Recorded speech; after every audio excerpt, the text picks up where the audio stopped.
তো বন্ধুরা সবাই কেমন আছো? আশা করছি সবাই ভালো আছো আর আমরাও খুব ভালো আছি। তো এর আগে মানে এই সিজনে আমাদের 3টে কাঁঠাল আনা হয়েছে, কোনো কাঁঠালই ভালো হয়নি।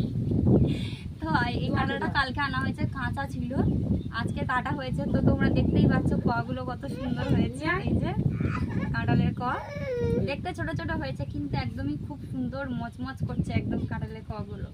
এই যে তোমাদেরকে একটা ভেঙে দেখাচ্ছি, এই যে বন্ধুরা দেখতে পাচ্ছ, তো খুব মিষ্টি হয়েছে আর খুব সুন্দর খেতে। তোমরা কারা কারা খেতে চাও আমাদের বাড়ি চলে এসো। তো একটা খেয়েও তোমাদেরকে দেখাচ্ছি, দেখো আমি খেলে তোমরা কি বুঝতে পারবে, আমাদের বাড়ি সব চলে আসো। আর এদিকে দেখো কাঁঠালটা, এর যে ঘেরোটা হয়েছে এরকমই মোটা, মানে ঘেরোটা এতই মোটা যার জন্য কাঁঠালের কোয়াগুলো কিন্তু ছোট ছোট হয়েছে, দেখতে পাচ্ছ ছোট ছোট সাইজে।